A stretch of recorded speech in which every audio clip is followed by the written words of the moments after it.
Νομίζω ότι μετά τις θερμοκρασίες που αναπτύχθηκαν στα βαγόνια τα οποία κάηκαν, είναι πάρα πολύ δύσκολο να συναντήσουμε ζωντανό άνθρωπο.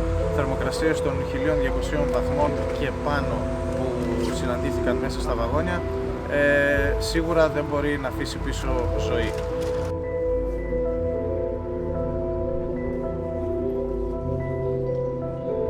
Όσο και αν εκπαιδευόμαστε στο να αφήνουμε τα συναισθήματά μας μακριά, σίγουρα όταν φτάνεις στο σημείο αντικρίζεις για πρώτη φορά αυτή την εικόνα,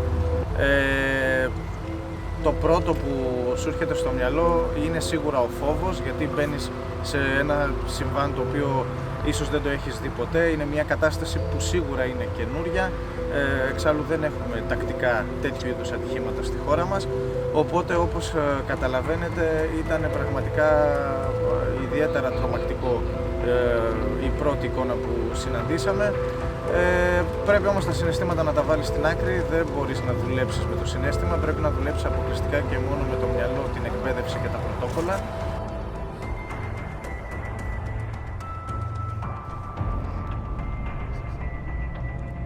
Δύσκολη στιγμή νομίζω είναι πλέον τώρα που αντί να σώζουμε ζωές πρέπει να απεγκλωβίζουμε σωρούς.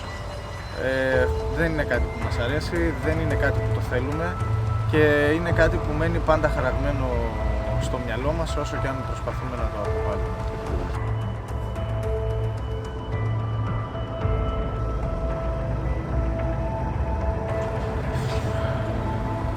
Πραγματικά θα πω ότι ήταν ένα χάος που προσπαθούσαν όλες οι υπηρεσίες διάσωσης να το βάλουν σε μία τάξη.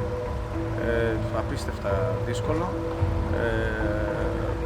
Πραγματικά ο κόσμος σε πάρα πολύ κακή κατάσταση. Η ψυχολογική φυσικά κατάσταση όλων αυτών των ανθρώπων επίσης πολύ δύσκολη. Και πραγματικά δεν έχουμε βρεθεί καθόλου εμείς αδιασώστες από τη μεριά του νοσοκομείου, αλλά δεν μπορώ να φανταστώ καν τι μπορεί να συμβαίνει αυτή τη στιγμή στην αναγνώριση των σωρών από τις οικογένειες. Πραγματικά δεν ξέρω ποια στιγμή μπορώ να βάλω πιο ψηλά στη δυσκολία αυτή.